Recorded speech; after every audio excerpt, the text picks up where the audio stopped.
quanto à pretensão na ação de improbidade administrativa. Nós vamos ver isso e vai ser objeto da prova. Tá vendo? Vai ser objeto da prova. Um dos específicos temas da prova. Como eu disse a vocês, o tema se desenvolve com uma estrutura que termina ao final sendo 6 questões. Né? Porque objeto quanto à pretensão na ação popular, objeto quanto aos efeitos na ação popular, objeto quanto à pretensão na ação civil pública, objeto quanto ao resultado dos efeitos da sentença na ação civil pública, objeto quanto à pretensão na ação de improbidade administrativa e objeto quanto ao resultado ou os efeitos da sentença na ação de improbidade administrativa. Olha, pronto, está aí. Agora, está aí a estrutura da prova. A prova, eu vou só dizer, fale sobre os objetos quanto à pretensão na ação A, B, C. E o objeto quanto ao resultado dos efeitos da sentença nas ações A, B e C. Pronto. A prova é isso. Agora, você tem que estruturar a prova e depois desenvolver a estrutura da prova. Tá certo? Bom, vamos lá. Então, como eu falei, hoje o tema será exatamente o objeto quanto à pretensão. Olha aqui. E esse objeto quanto à pretensão, ele está no capítulo 2 do diploma legal referente à ação de improbidade administrativa, né? Na Lei 8429. E ele se desenvolve através dos artigos 9, 10, 10A e 11. Esses são os objetos quanto à pretensão, tá certo? Na ação de improbidade administrativa. E como é que eles aí já vem, por exemplo, eles conectados, esses artigos conectados com o artigo 4º, 5º e 6º, que eu já falei aqui para vocês, tá certo? E aí vem no artigo 9º aqui, por exemplo, que corresponde ao artigo 6º, né? No caso de enriquecimento ilícito, o artigo 6º. No caso de enriquecimento ilícito, perderá o agente público ou terceiro beneficiário os bens ou valores acrescidos ao seu patrimônio. Você veja que nesse artigo 6º, de forma bem sucinta, ele indica o quê? O objeto contra a pretensão, qual é o objeto? O enriquecimento ilícito. De forma muito sucinta, só classificando a espécie de improbidade. Perderá o agente público ou terceiro beneficiário os bens ou valores acrescidos ao seu patrimônio. No que diz respeito ao enriquecimento ilícito, perderá isso. Ele não só perde isso, ele quando a gente for estudar o artigo 12, que aí o artigo 12 trata, versa sobre os efeitos da sentença, o objeto quanto ao resultado, o artigo 12, tá vendo? E se tivesse anotado, você já estruturando a prova, tá vendo? Claro que isso é um maná para a prova, né? Aí você vai desenvolvendo. Aí, aqui no o artigo 6º, vem e se desdobra os atos de improbidade administrativa que importa enriquecimento ilícito. Aí diz quais são esses atos de improbidade administrativa que importa enriquecimento ilícito. Aí nós temos o quê? O artigo 9º descrevendo uma série de atos dessa natureza. Constitui ato de improbidade administrativa importando enriquecimento ilícito, ao ferir qualquer tipo de vantagem patrimonial indevida em razão do exercício de cargo, mandato, função, emprego ou atividade nas entidades mencionadas no artigo 1º desta lei. Repare que aqui indica o quê? O tipo de... no artigo 9, nós temos o tipo de improbidade. Qual é a espécie de improbidade aí, professor? É o de enriquecimento ilícito, certo? Agora, o que é o enriquecimento ilícito? É quando alguém vem a oferir alguma vantagem patrimonial indevida em razão do exercício de cargo, mandato, função, emprego ou atividade junto àquelas entidades que estão descritas no artigo 1º da lei. Tá certo? Aí aqui dá uma ideia geral também na cabeça do artigo. Aí vem nos incisos e faz o desdobramento, porque na cabeça do artigo termina dizendo, e notadamente, ou como se fosse dizendo, especificamente, trabalhando-se agora com as situações individualizadas, receber para si ou para outro, quer dizer, você às vezes recebe para si, mas às vezes facilita o recebimento para outro. O quê? Receber o quê, professor? receber dinheiro ou facilitar em favor de outrem, dinheiro, bem móvel ou imóvel, ou qualquer outra vantagem econômica, patrimonial, olha, tem o aspecto patrimonial, direta ou indireta, a título de comissão, percentagem, gratificação ou presente de quem tenha interesse direto ou indireto que possa ser atingido ou amparado por ação ou omissão decorrente das atribuições do agente público, certo? Olha, eu vou explicar mais ou menos aqui a estrutura desse inciso 1. Logicamente, os outros incisos, eles trabalham com isso que eu vou falar aqui. Receber para si ou para outro. Aqui nós temos a descrição do elemento objetivo. Cada um desses incisos, todos eles descrevem o chamado elemento objetivo. Agora, dentro desse elemento objetivo, nós temos que extrair a ideia do elemento subjetivo também. As coisas não funcionam só com a forma descritiva da norma, certo? Que indicam os elementos objetivos do tipo aqui, que é receber para si ou para outro dinheiro, bem móvel ou imóvel, ou qualquer outra vantagem, seja de forma direta ou indireta. De forma direta, como seria, professor? De forma direta, você recebe dinheiro, um bem fica para você. De forma indireta, recebe uma passagem para viajar, sei lá, um final de semana num resort aí de qualquer parte do Brasil, do mundo, não sei.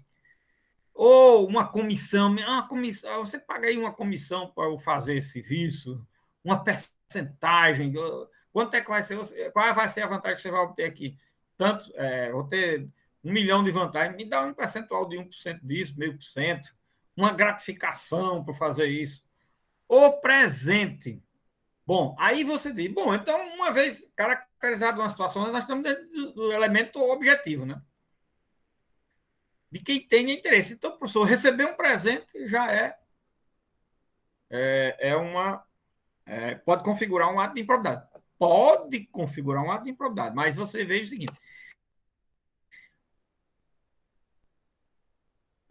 de quem tenha ser atingido, quer dizer, é preciso que você faça isso em nome do interesse de alguém.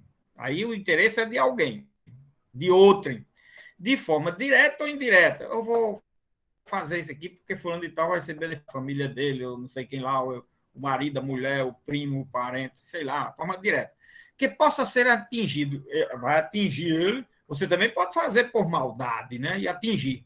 Ou que ampare por ação ou omissão. Se você fizer, vai causar ou um benefício ou um malefício.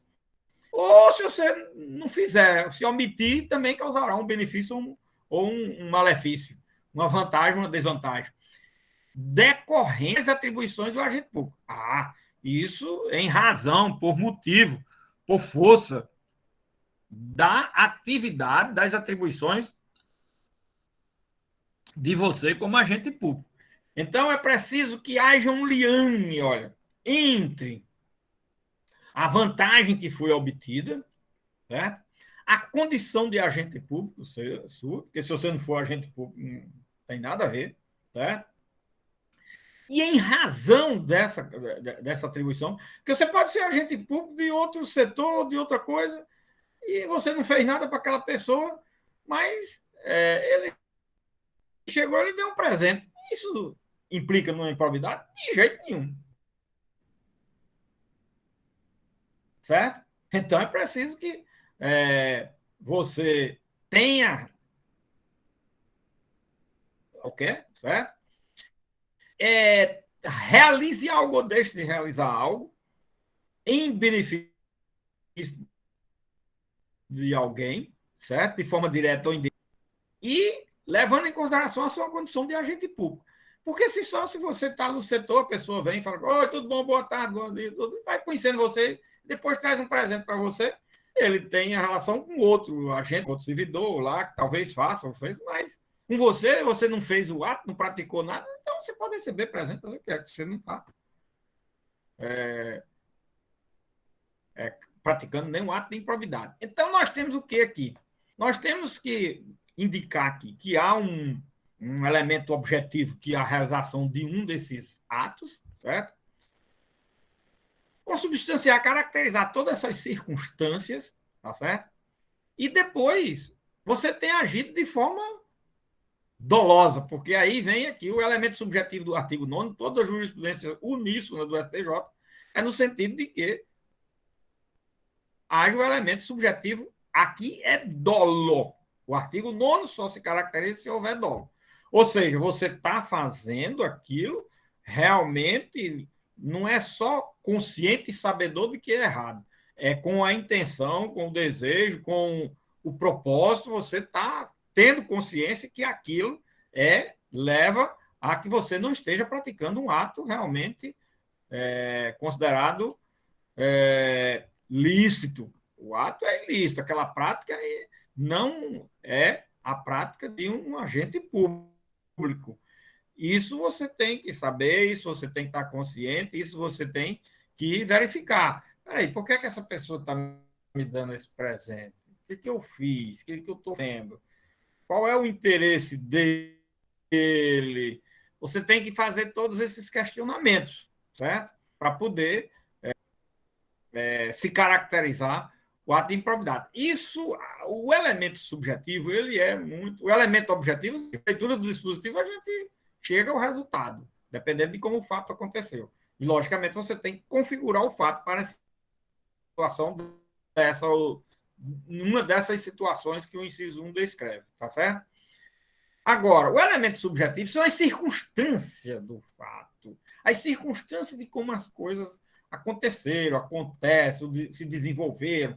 Aí você tem que apontar, mostrar, analisar, detalhar isso para mostrar que realmente houve dolo, houve conscientemente uma forma de agir daquela maneira. Não é só dizer, fulano de tal agiu de forma consciente para... Isso não está dizendo nada. É a mesma coisa da história das prisões preventivas, por exemplo. Vocês vão, depois amanhã, vão ficar decretando aí desse jeito, só disso, dizendo.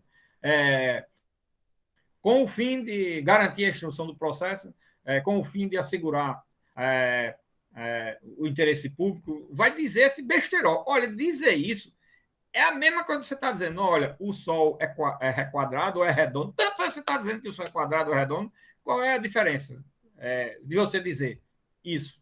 O Sol é o que ele é e pronto. Certo? Agora, você dizer que o Sol é redondo, o que acrescentou aí? Você dizer que aqui a gente, a olho nu, pode ver o Sol, ver a Lua. O que significa isso? Não significa muita coisa, não. Você está no campus da universidade e você dizer, eu estou aqui no campus da universidade, aqui no setor 1, na sala tal, tal. Bom, isso pode até ser importante para a informação se eu estivesse comunicando com alguém. Mas eu estudo na universidade no setor 1, eu posso estar dando uma informação. Mas eu estudo na universidade no setor 1, dizer isso por dizer, não está dizendo nada. É a mesma coisa de você também, em termos de direito, fazer determinadas afirmativas não diz nada. Olha, fulano de tal recebeu um presente de cicrano. Qual é o problema? Fulano recebeu um presente de cicrano. Mas ele recebeu porque, primeiro, ele é servidor público. Aí já começa a ter um elemento, mas não está longe disso. Né? Ele fez alguma coisa para essa pessoa? Ele é chefe de um setor que despacha para essa pessoa. Aí já. E essa pessoa fez algum requerimento lá? Fez. E essa atividade exige algum pagamento, alguma coisa? Não. E foi feito de que maneira? Como? Que significado foi desse presente? Representa o que aí? Realmente uma gratidão assim tão expressiva, que é uma caneta Parque 51, um carro, um final de semana num resort, uma passagem de avião para Paris, passar uma semana, é uma coisa assim significativa. Ou a pessoa, em gratidão, trouxe uma caixinha de chocolate, comprou lá numa determinada loja no Rio de Janeiro, sei lá, aí dá de presente a pessoa um agrado ali, isso daí não vai caracterizar uma situação dessa de improbidade administrativa. Uma caixa de chocolate, negócio de 50, 100 reais, foi ali uma gratidão, uma coisa por ter sido bem tratado, e isso daí não vai caracterizar. Vamos ver aí o que significa esse presente recebido em termos de uma série de fatores que tem que ser analisados. Tá certo, pessoal? Bom, aí vem, olha, o desdobramento vem em muitas situações. Perceber vantagem econômica, direta ou indireta, para facilitar a aquisição, permuta ou locação de bem imóvel. Aí vem descrevendo que a situação. Em cima é receber para seu para o dinheiro, tal, tal. Aqui é, por exemplo, perceber vantagem econômica, direta ou indireta, para facilitar a aquisição, permuta, locação de bem imóvel ou imóvel, a contratação de serviços, você facilitar esse tipo de trabalho. A expressão aqui é para facilitar, olha, a aquisição, permuta ou locação. Às vezes, um tipo de um aluguel de um imóvel para o poder público não é preciso, não é necessário, não seria aquele prédio, não seria naquele preço, não seria naquele lugar, uma série de coisas. Mas para ajudar alguém, para facilitar, para beneficiar, aí se aluga por um valor expressivo, até um pouco fora de mercado, um prédio que não tinha adaptação para aquilo, e eu sei lá, uma série de fatores, né? Porque a repartição também. E ali foi só por 2, 3 anos, porque os prédios públicos, eu acho que vocês viram isso em direito administrativo, o prédio público ele tem um sentido de permanência. É importante que um prédio público, por isso que se faz, as pessoas do povo não entendem, a burrice brasileira não alcança, logicamente, a ignorância, os prédios públicos, cada um com a repartição, um prédio que gastou não sei quanto. Meu amigo, esses prédios são importantes porque um prédio público, se ele puder viver 1000 anos num lugar só, é importante, interessante você saber o endereço. É uma prestação de serviço público, você tem que ter um referencial, você tem que saber onde é o Ministério da Fazenda, onde é a delegacia da Receita Federal, onde é a delegacia, não sei o que lá. Aí todo mundo indica, é tal canto, é assim, você pode ir lá. Aí você chega, tem um prédio. Num ano está num canto, no outro está no outro. E dá uma ideia logo de bagunça do poder público. Não está servindo a um interesse público, porque, logicamente, uma situação dessa está havendo problema e está sendo mal administrado, está sendo tudo. Então, tudo isso é preciso se perceber.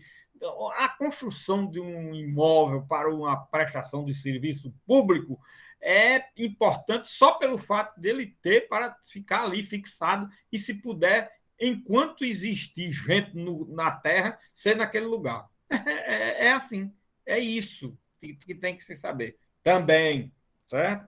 Então, você ficar alugando, mudou uma administração, aí vai alugar os prédios novos agora, que conversa é essa? Os contratos terminaram, ninguém tem interesse mais de continuar, não, aqui não é mais cabível, tá? Aí você tem que abrir um processo administrativo, dar uma série de justificativas para poder mudar e fazer esse contrato, uma série de coisas. Bom, aí a gente sabe que na vida que é feito só para beneficiar outras pessoas. É o que dizem aí, também o que se vê na imprensa, certo? Terceiro, perceber vantagem econômica, direta ou indireta, para facilitar a alienação, permuta ou locação de bens, já falei, né?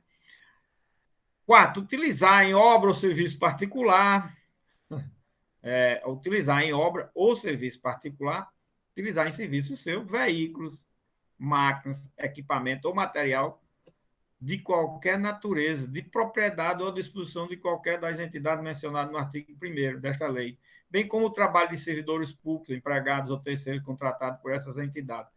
A gente só vê essas reclamações quando se trata de período de eleitoral. Olha, os servidores públicos estão saindo para participar de passeata, de comício, de não sei o que lá, na hora do trabalho. Então, tá errado. Ali há uma parte de crime eleitoral. Mas, minha gente, isso não pode ir fora do período eleitoral também, não.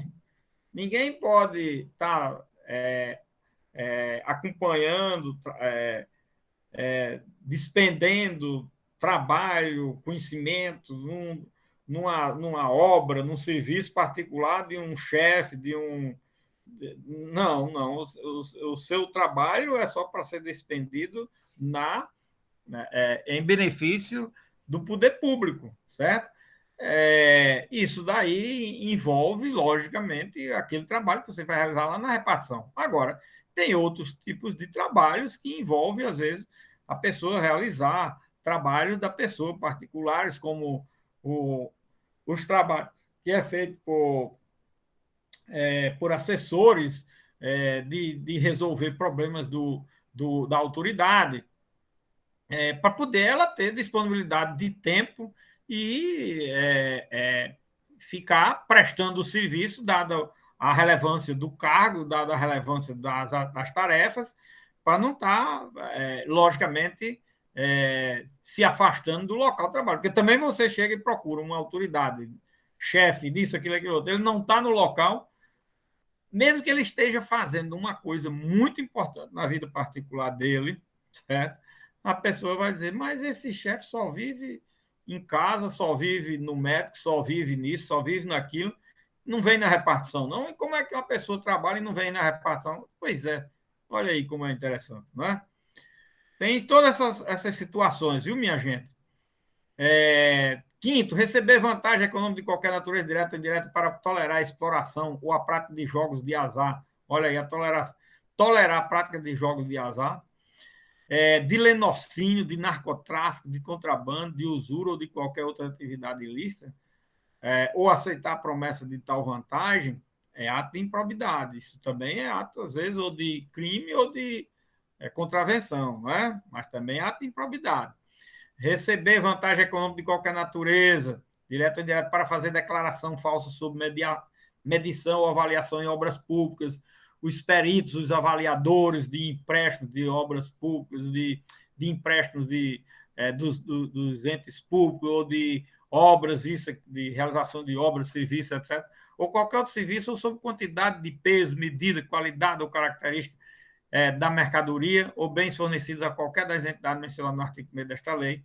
Também, olha, aí nós temos uma série de situações que ocorrem nos contratos e que pode se caracterizar de improbidade aqui na forma do artigo 9º, inciso 6º. Sétimo, adquirir para si ou para outro, no exercício de mandato, cargo, emprego ou função pública, bens de qualquer natureza, cujo valor seja desproporcional à evolução do patrimônio ou à renda do agente público. Gravem bem esse inciso 7, nós vamos ter o artigo 13, que tem conexão com ele, inciso 7 do artigo 9º. Certo? É ato de improbidade grave, o que alguém enriquecer ilicitamente ou desproporcionalmente, certo? Entre aquilo que ele ganha e aquilo que ele está se apresentando como sinais exteriores de riqueza. Aliás, essa expressão é que é mais utilizada pela mídia e pela imprensa, né? Os famosos sinais exteriores de riqueza. Adquirir para si ou para outro, no exercício de mandato, cargo, emprego ou função pública, bens de qualquer natureza, cujo valor seja desproporcional. Pai, fulano de tal ganha um salário de 5 mil reais, comprou uma casa de... não é o caso aqui, por exemplo, de um caso recente no Brasil. Uma casa de 6 milhões, um salário de 5 mil reais, não dá nem para comprar o banheiro. Cujo valor seja desproporcional à evolução do patrimônio ou à renda do agente público. Aí você precisa demonstrar, por isso que tem a conexão com o artigo 13, que quando você assume um cargo, você tem que demonstrar que patrimônio você tem, o que você já adquiriu na vida, que é para poder saber, quando você adquirir uma coisa, aí não se está discutindo, duvidando da sua riqueza, das suas possibilidades, ou quando você recebe uma herança, tira na loteria, sei lá, alguma coisa aí da vida que você recebeu, ganhou, lucrou, é preciso que seja tudo explicado, porque essa desproporcionalidade entre o patrimônio adquirido, certo? Os sinais exteriores de riqueza e aquilo que você ganha é caso, objetivamente falando, de improbidade. Agora, lógico que é preciso que olhe-se a situação concreta. Não vai se caracterizar o ato de improbidade só por isso. Isso não é. Aí é que vem a questão do que sai, por exemplo, na imprensa, né? Fulano de tal adquirir uma casa. Mas, rapaz, você sabe dizer se fulano de tal não tinha já um patrimônio, não recebeu uma herança, não tirou da loteria, não tem alguma coisa, sei lá, casou-se com alguém rico aí. Isso é uma série de fatores aí que pode levar à possibilidade dele adquirir um bem desproporcional entre o que ele ganha e o que adquiriu, certo? Isso é uma possibilidade, tá certo? É, essas coisas que está, que precisam ser, logicamente, muito bem postas, esclarecidas, e elas não vão se caracterizar só. Aí é por isso que se fala aqui sempre na questão do elemento objetivo, os elementos objetivos para a configuração do ato de improbidade, como existe ou exige para o crime, é preciso que se fique demonstrado os elementos objetivos e os elementos subjetivos na situação fática, certo? Os elementos objetivos precisam estar bem caracterizados. E o subjetivo, a culpabilidade, seja o dolo, seja a culpa, certo? Bom, pessoal, aqui no inciso 8º, vem aceitar emprego, comissão ou exercer atividade de consultoria, assessoramento para pessoa física ou jurídica que tem interesse suscetível de ser atingido ou amparado por ação ou omissão decorrente das atribuições do agente público durante a atividade. Quer dizer, você exerce um cargo, não vai lá, não se é, não desenvolve a atividade que indica interesse nas atribuições do cargo. Isso tem algumas situações aí pelo Brasil afora e parece que pelo Estado também, não sei, vocês sabem mais que eu, e é muito frequente, muito comum, né? Inciso 8º aí, essa história de dar um emprego à pessoa e não pisa lá, tem até nomes jocosos e interessantes. Plano e tal tem uma orelhinha de rato, tem isso, tem aquilo. É, tem até apelidos, né? Essas facilitações, essas benesses da vida aí. Receber vantagem econômica para intermediar a liberação ou aplicação de verba pública de qualquer natureza, facilitar um empréstimo, uma coisa, né? Tudo isso. Receber vantagem econômica de qualquer natureza, direto ou indiretamente, para omitir ato de ofício, providência ou declaração que esteja obrigado. Rapaz, se você me der essa declaração, isso vai me facilitar muito, mas a declaração não pode ser dada nas circunstâncias do caso. Aí dá. Ou, olha, essa declaração, se você me der, isso vai me prejudicar demais, então, ou se você fizer isso, vai me prejudicar demais, então não é para dar, mas aí recebe uma vantagem em razão disso, né? E é preciso que incorporem uma vantagem, né? Recebe uma vantagem. Como no inciso 11, por exemplo, é preciso que incorpore, por qualquer forma, o seu patrimônio, bens, rendas, sem haver vantagem, também não se configura, certo?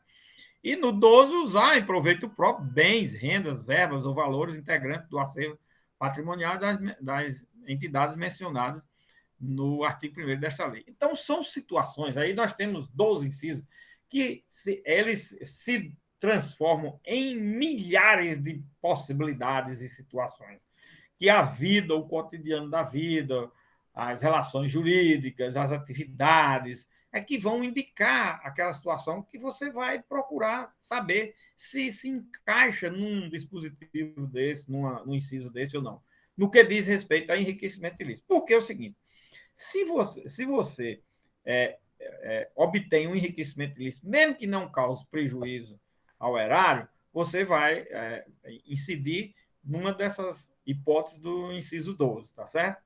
Se você pratica atos que consubstanciem um enriquecimento ilícito e ainda cause prejuízo ao erário, o que vai se consubstanciar é a hipótese da obtenção da vantagem ilícita, tá certo? Não é do ato de improbidade administrativa que causa prejuízo ao erário. Quando causa prejuízo ao erário, é preciso que seja aquela circunstância em que o prejuízo ao erário é quem se destaca, quer dizer, você causou prejuízo ao erário, mas não obteve vantagem. Isso você pode fazer, pode acontecer. De alguém ter uma administração desastrosa, causando muito prejuízo ao erário, mas não obteve vantagem nenhuma. Aí o que vai caracterizar é o artigo 10 e não o artigo 9, tá certo? Que é o que nós vamos ver agora. Que é a seção 2, que cuida dos atos de improbidade administrativa que causam prejuízo ao erário. Né?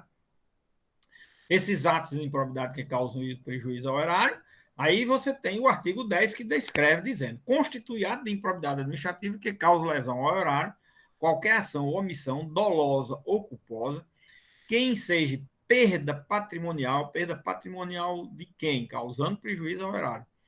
Desvio, apropriação, malbaratamento ou dilapidação dos bens ou haveres das entidades referidas no artigo 1º. Repare que lá no artigo 9º era tudo em seu benefício ou de outro. Aqui agora você está causando um prejuízo ao erário, certo? Causando prejuízo ao erário, e pode ser que você esteja obtendo vantagem também, mas pode ser que você não esteja obtendo vantagem, tá certo? E aqui vem outra situação nesse artigo. Constitui ato de improbidade administrativa que causa lesão ao erário, qualquer ação ou omissão dolosa ou culposa. Olha, aqui a culpabilidade se dá, é possível nas duas formas, na forma dolosa e na forma culposa, tá certo? Então, você veja o seguinte, isso aqui é muito sensível para você distinguir, às vezes, uma, uma improbidade que cause prejuízo ao erário, que foi caracterizada de forma dolosa, ou se foi de forma culposa, caracterizado por um daqueles elementos da culpabilidade, da culpa, a negligência, a imprudência ou imperícia. É preciso que fique consubstanciado uma situação dessa. Porque pode ter uma terceira situação, que é de alguém que não é um bom administrador, ou é meio destrambelhado na administração e causa prejuízo, pode vir a causar prejuízo ou aparentemente causar prejuízo ao erário ou à administração, mas nem caracterizou-se o dolo, nem a culpa, não foi por uma negligência, imprudência ou imperícia, foi por uma administração em razão de um corpo técnico especializado, de informações, de dados, de elementos, porque isso também pode acontecer. A administração pública é uma coisa complexa, muito interessante ser trabalhado. Olha, você não pode exigir que um ato praticado pela União, por exemplo, uma licitação realizada por um órgão público federal, na capital, em qualquer lugar, o órgão público federal, e uma licitação realizada por um município. Será que você, no processo licitatório do município, você vai ter pessoas com a qualificação, ou pelo menos o município ter condições de ter gente com a qualificação que tem, por exemplo, um agente público federal, porque a administração pública federal é o seguinte, ela, se não tiver agente público habilitado, aí é por má administração mesmo, porque ela tem condições de ter técnicos, especialistas e gente de alta qualificação. Agora, o município às vezes não tem condições, não tem dinheiro nem para pagar os servidores, não tem dinheiro nem para realizar uma obra, nada. Como é que pode ter um corpo técnico do mesmo nível de um corpo técnico de um órgão, de uma entidade da administração pública federal? Né? Não dá. Uma sociedade de economia mista do município, do estado, às vezes muitas delas com dificuldades de sobrevivência, pode ser igual à licitação de uma Petrobras da vida, de um Banco do Brasil e assim por diante. Não dá. As coisas precisam ser aferidas, analisadas, estudadas, maturadas, detalhadas. São muitas as peculiaridades das coisas, minha gente. Isso é o que falta na prática. Na prática é só o copiar e colar. Se foi realizado uma. Porque aí vem a questão do dolo, vem a questão da culpa, vem a questão do elemento subjetivo. O elemento subjetivo, olha, são essas circunstâncias que levam. Eu tenho me deparado com muitas situações. O Ministério Público, às vezes, denuncia ou a juização de improbidade, porque o processo licitatório teve uma série de irregularidades. Aí ali já imputa o prejuízo do valor total e o processo só foi problema de procedimento. A obra foi realizada, o serviço foi entregue, as coisas foram compradas, tudo foi feito. Mas aí houve uma irregularidade no processo licitatório, houve uma data, um problema de uma data, houve, sei lá, as publicações não saíram de forma correta, na forma de publicidade, a organização do processo interno da licitação não se deu de forma expressamente prevista na lei, sei lá, aí vai se imputa uma responsabilidade como se o município tivesse um corpo técnico de especialistas do Ministério da Economia. Aí não dá, meu amigo. É preciso que essas coisas sejam levadas em consideração, é preciso que essas coisas sejam analisadas, é preciso que elas sejam avaliadas, aferidas. Isso é que é muito importante, viu, minha gente, né, nesses processos. Não pode haver. E mesmo havendo condenação, não pode ser na proporcionalidade, a intensidade do dano, a repercussão do dano, o prejuízo causado, a forma como foi realizado, tudo isso não pode ser tudo igual. Mas a gente pega aí por aí afora, é só copiar e colar. Tanto faz ser um dano de 1 milhão, quanto ser de 5 trilhões, como ser de R$ 50. Eu já vi coisas absurdas, eu vi um processo criminal em que um prejuízo de 36 mil reais. A pessoa pegou 9 anos de prisão. Imagina a pessoa, um prejuízo de 30, num município pequeno, 9 anos de prisão, 9 anos de prisão.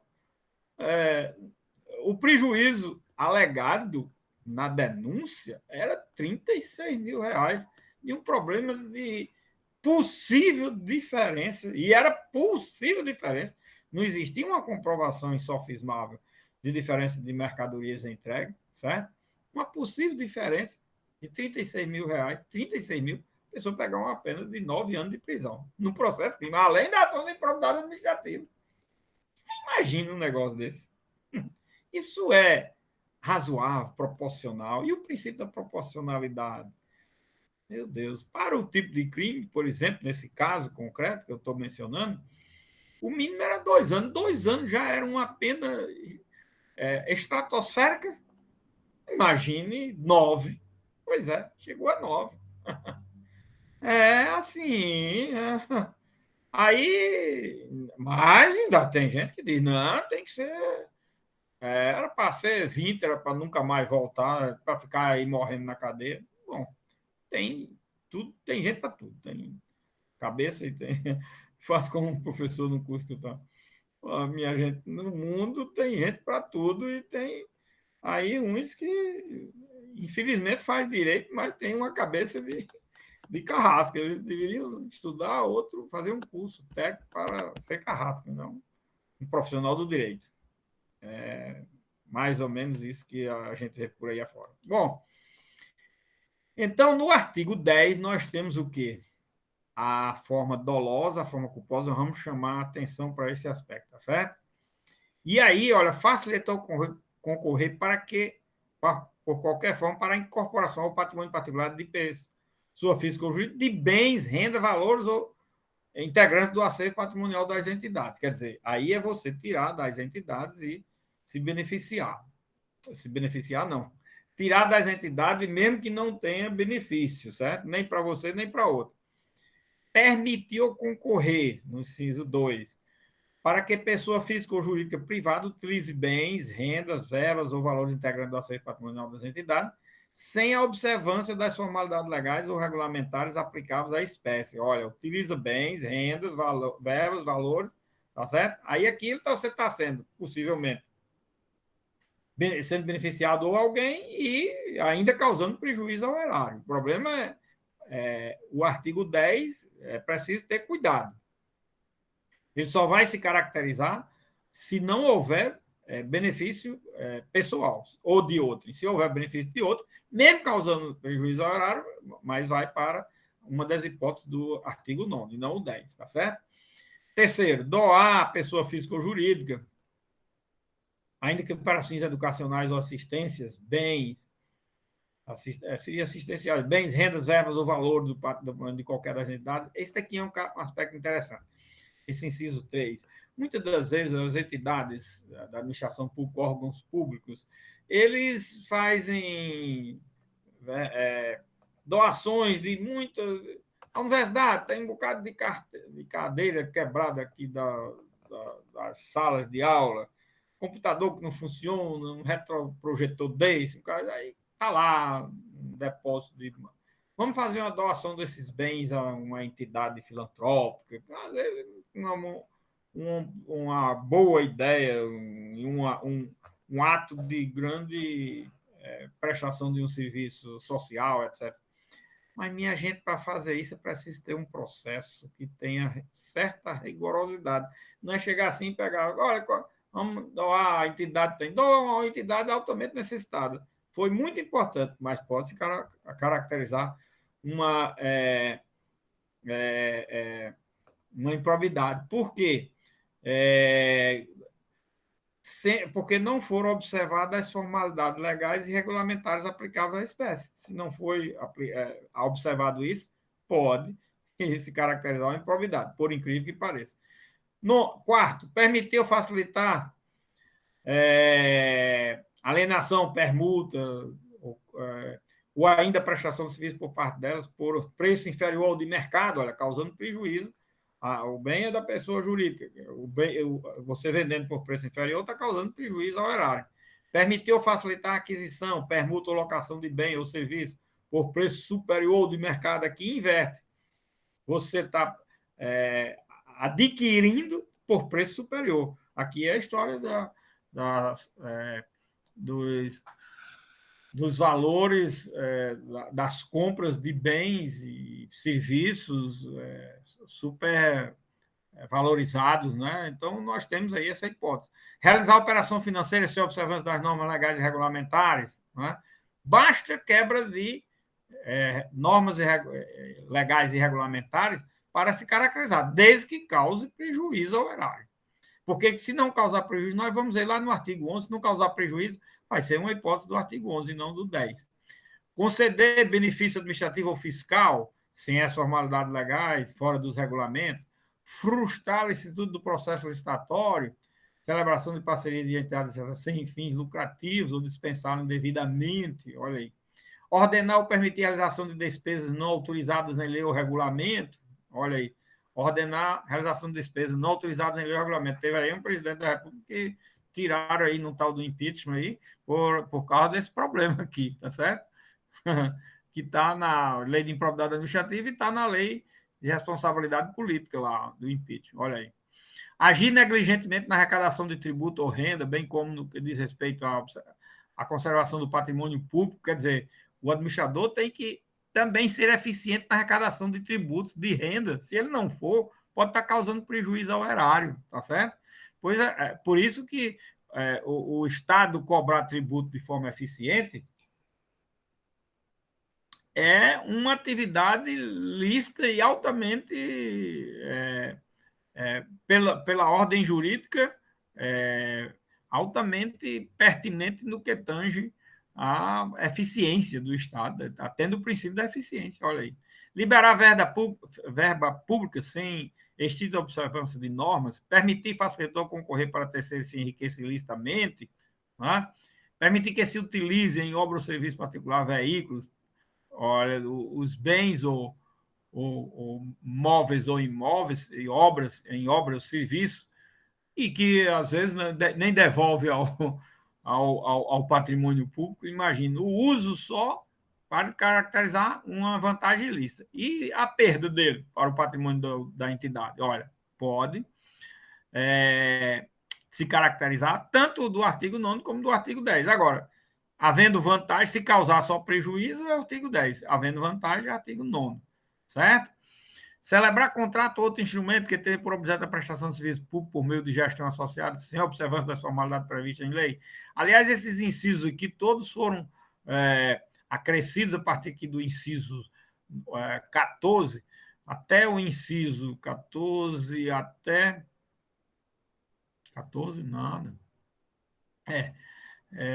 14 até o inciso 21, todos esses incisos foram inseridos por essas leis novas que criaram novas situações, principalmente essa lei 11.107 de 2005 e a lei 13.019 de 2014. Todas essas situações são situações novas que foram descritas por essa lei, dadas essas circunstâncias dessas outras atividades que foram muito incrementadas, vamos dizer assim, no Brasil nos últimos tempos, né? Facilitou com a incorporação ao patrimônio particular de pessoas de bens, rendas, valor público transferido pela administração, com esse negócio de muita fusão de empresas, muitas atividades, consórcios, celebração de contratos das mais variadas formas e espécies, prestação de contas de altos vultos, tudo isso, recursos liberados em grande quantidade, todas essas situações descritas aqui nesses incisos, 14 ao 21, foram situações novas que, logicamente, tiveram também que vir para o campo da improbidade quando realizada de forma irregular, certo? E aí nós temos o 10A, que também é da agora, veio através da lei complementar 150 de 2016. Constitui ato de improbidade administrativa qualquer ação ou omissão para conceder, aplicar ou manter benefício financeiro ou tributário contrário ao que dispõe o caput e o parágrafo 1º do artigo 8º-A da Lei Complementar 116 de 31 de julho de 2003. Essa lei existe desde 2003, mas a questão da improbidade administrativa só foi acrescida, que ela foi alterada pela Lei 157 de 2016 e foi acrescido esse artigo 10A para dar uma peculiaridade a essa hipótese de improbidade por prejuízo ao erário. E aí, por que não foi no inciso, professor? Porque nós temos duas leis que criaram várias situações por inciso, e essa foi num artigo próprio. Por quê? Porque nós vamos ver também que, para esse caso, as sanções são diferentes. Como as dos incisos 14 a 21 são as mesmas sanções, continuaram a ser as mesmas sanções, quando chegou aqui no artigo 10A, criaram o artigo 10, essa situação do artigo 10A, criaram um artigo e criaram mais um inciso lá no artigo 12 com relação aos efeitos da sentença com relação às sanções, certo? E, gente, por último, nós temos aqui o artigo 11, que são os atos de improbidade administrativa que atentam contra os princípios da administração pública, né? Esses atos, olha, constitui ato de improbidade administrativa que atenta contra os princípios da administração pública, qualquer ação ou omissão que viola os deveres de honestidade, imparcialidade, legalidade, eficiência e lealdade às instituições. E, notadamente, aí descreve muitos atos que estão nos outros artigos. Acontece que aqui são atos que afrontam a lei, afrontam o regulamento, mas não causam prejuízo ao erário ou se obtém vantagem. Apenas a quebra de regras. Como são regras, como as normas, elas se subdividem em princípios e regras, não é isso? Hoje, a moderna estrutura na teoria geral do direito, as normas se subdividem em princípios e regras, exatamente. Então, as normas jurídicas são, pode ser norma jurídica tanto um princípio como uma regra própria, prevista na Constituição ou nas leis, tá certo? E aí, a quebra desses princípios e a quebra de regulamento, de lei, disso, daquilo, aquilo outro, pode implicar numa das improbidades do artigo 11. Esse artigo 11 é muito questionado porque a prática do foro vem indicando uma constante aplicação dele de forma muito objetiva. E a jurisprudência do STJ é toda no sentido nisso. Né? Hoje, não há dúvida de trabalhar com a hipótese de se ter uma responsabilidade subjetiva só se configurar o dolo. É exatamente isso que acontece com esse artigo 11, tá certo?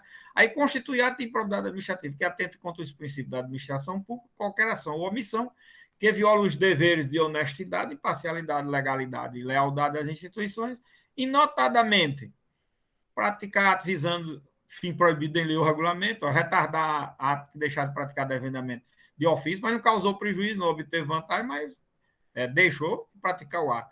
Revelar fato ou circunstância que tem ciência em razão das atribuições, negar publicidade, frustrar a licitude dos concursos, deixar prestar conta quando esteja obrigado a fazê-lo, olha aí.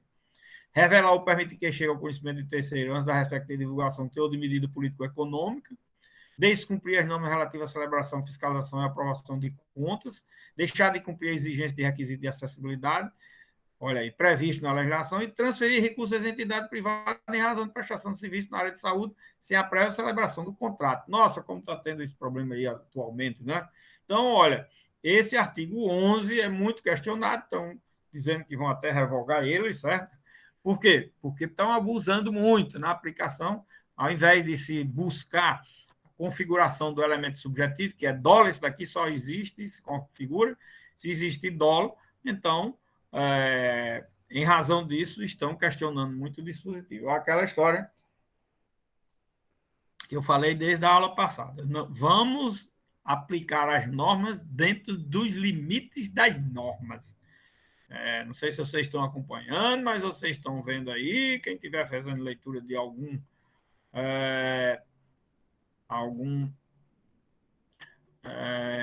desses sites jurídicos, e vocês estão vendo aí, pelo amor de Deus, todo dia a quantidade de abuso que foi cometido aí numa operação que era a salvação do Brasil, de salvação do Brasil passa a ser a vergonha do Brasil. Oh, meu Deus do céu, esse Brasil não tem jeito, não. Quando se pensa que uma coisa é boa, por trás estão fazendo coisas, logicamente, que não tem nada de bom. Olha aí as coisas. E tudo podia ser feito sem nada daquilo. E aí era a salvação da pátria, talvez, nesse ponto. Mas não, para poder se fazer as coisas, tem que se abusar também. Tem jeito não, é complicado. Tudo podia ser feito sem precisar de complicação. Basta aplicar o direito. O direito é muito bom, perfeito. Olha, as normas são ótimas. Agora tem que saber aplicar e na medida exata da norma. Não precisa de abusar. E a gente, quando não se configura a hipótese, não se configura. Eu digo sempre, o direito tem mão dupla. O direito não é só uma ação de probidade, não é só para condenar, não. Uma ação penal não é só para condenar, não. Quando ela absolve, qualquer uma das duas, ela atingiu o mesmo patamar de eficiência da aplicação do direito como condena. Tanto faz condenar como absolver. O grau de eficiência de que alcançado é o mesmo. É o mesmo. Porque ao Estado interessa que o direito seja aplicado e não que haja vinganças, estratégias, escolhas, possibilidades de perseguição e assim por diante. Aí, meu amigo, aí acabou-se. Imagine, acabou-se. Isso é o pior desastre que pode existir para um Estado democrático de direito. Não pode ser, não tem uma coisa pior para um Estado democrático de direito do que o desvio de aplicação das próprias normas. Tá certo? Bom, minha gente, houve umas travadazinhas aí, né, pelo caminho, mas depois voltava. Deu para entender mais ou menos a aula aí, Tuíla? Tranquilo, professor. Eu acho que Daniela queria fazer uma pergunta, levantou a mão? Ou foi sem querer? Não sei, eu não vi aqui que eu estava com o texto da lei aqui, olhando na hora, não vi. Mas se tiver alguém, por favor, pode se manifestar. Foi sem No... querer, ela disse. Então, acho que não Ah, tem. tá certo. Porque no chat não tem, né? Tá bom, pessoal? Então, por É. hoje, a gente fica aqui. Olha, o objeto quanto à pretensão na ação de improbidade administrativa. Certo? Aí nós vamos. Hoje é quinta, né? Agora a nossa próxima aula é segunda, se Deus quiser. Aí nós vamos, segunda-feira, partir para outra parte da questão. Iniciar a aula com a segundo desdobramento da questão nesse ponto da ação de improbidade, que são os efeitos da sentença na ação de improbidade administrativa, que é a análise do artigo 12. Tá certo? Então, olha, tá aí mais um dado para ir fazendo. Quem tiver interesse em tirar uma nota melhor na prova, já ir fazendo a prova. Tá certo? E quem quiser alguma explicação da prova, alguma coisa, pode, como eu já falei, reitero aqui, pode mandar ou um e-mail, ou um zap, tá certo? Que eu estou com as provas e faço indico quais foram o problema da prova, tá certo?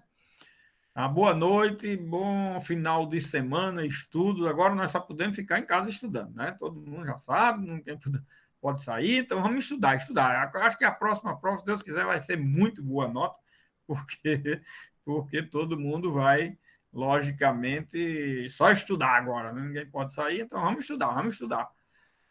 Tá bom? Boa noite, um abração, felicidade para todos vocês, viu? Boa noite, professor. Até segunda, se Deus quiser.